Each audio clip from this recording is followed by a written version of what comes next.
Mitchell, Chair of the Utilities Commission. With me this morning are Commissioners Brown Bland, Clodfelter, Duffley, Hughes, McKissick, and Kimmerite. In compliance with State Government Ethics Act, I remind members of the Commission of their duty to avoid conflicts of interest. Inquire at this time as to whether any member of the Commission has a known conflict with respect to matters coming before us. The record will reflect no conflicts have been identified, so we'll proceed with Public Staff Item 1. Good morning, Michelle Boswell, Public Staff Accounting. Item P1 are docket numbers E7 sub 1100A and G9 sub 682A, an application filed by DEC and Piedmont for approval of an affiliate agreement for electric service to allow DEC to provide electric service to Piedmont's Huntersville LNG facility. The public staff has reviewed the initial filing and revised contract and recommends the commission approve the electric service agreement as revised. Move approval of the recommendation. All right, it's been moved and seconded that the item be approved as recommended by the public staff. Questions or discussion? All right, hearing none. All in favor indicate with an eye. Is there anyone opposed? Motion carries. Thank you, Ms. Boswell. All right, next up, Public Staff Item 2.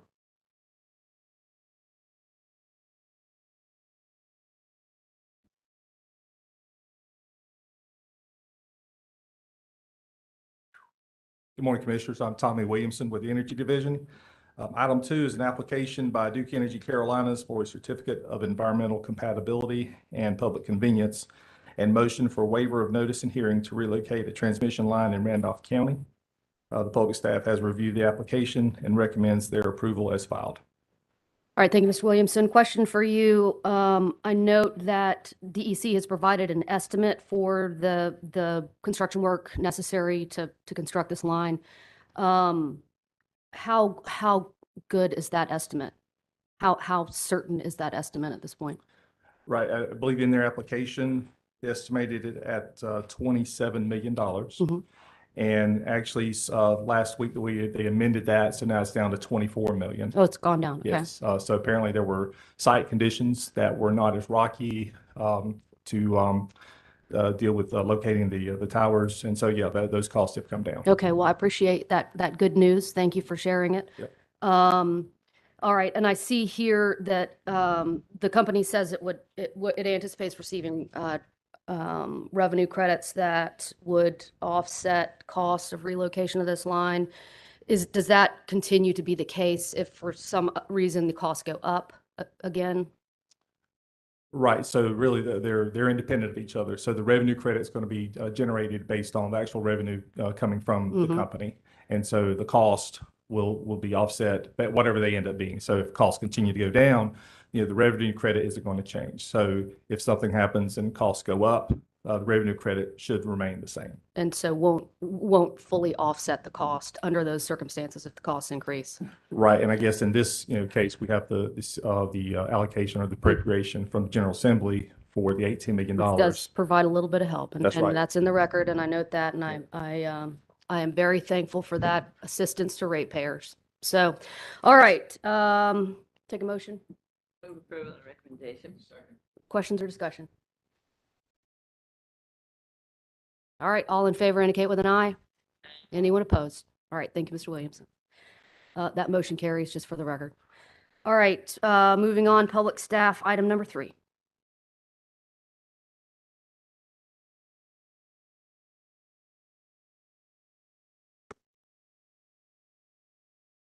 Good morning. I'm Jordan Nader with the Public Staff Energy Division. I'm presenting item 3 today. Item 3 is a request by Piedmont Natural Gas Company for suspension of routine meter testing activities for its residential and commercial meters for calendar year 2022. The public staff has reviewed the request. During our investigation, the company stated the supply of ERTs was temporarily halted. In addition, the company stated that their current meter testing program requires the recycling of the entire meter unit, including the ERT, regardless of test outcome. Public staff recommends the commission approve the temporary waiver subject to the conditions set forth in the proposed order. Thank you. All right, thank you, Mr. Nader. A few questions for the company. Ms. Powers, I see you out there.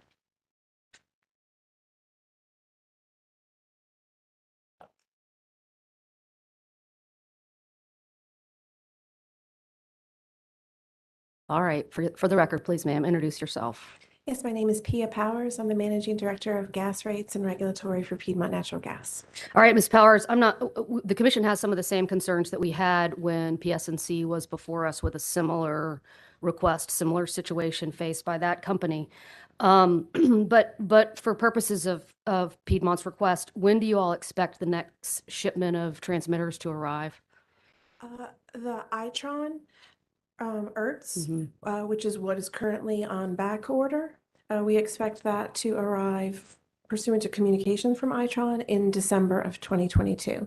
That is now not the actual next shipment. That's the next shipment of Itron orders. We have identified a different supplier of ERTS that we've determined can be compatible with our systems, and we have placed an order for that. That vendor is Honeywell, and we expect a shipment from them in the September timeframe. Okay, good.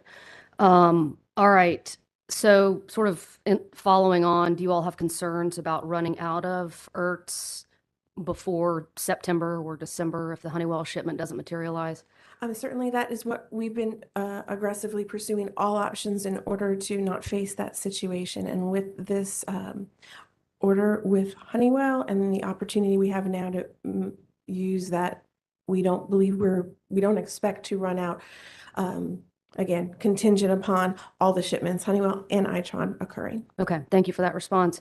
Worst case scenario, if you didn't get the shipments from Honeywell or Itron, what does the company do? Especially in the context of requests for new service. At this point, our current supply is anticipated to last through to about the point that the Honeywell shipment would come in. What our last case resort would be is that new service hookups would be delayed. Okay. Okay. All right. You have answered my third question, which was measures or alternatives that y'all are exploring to mitigate the existing shortage. Anything else you all are doing? Are you refurbishing?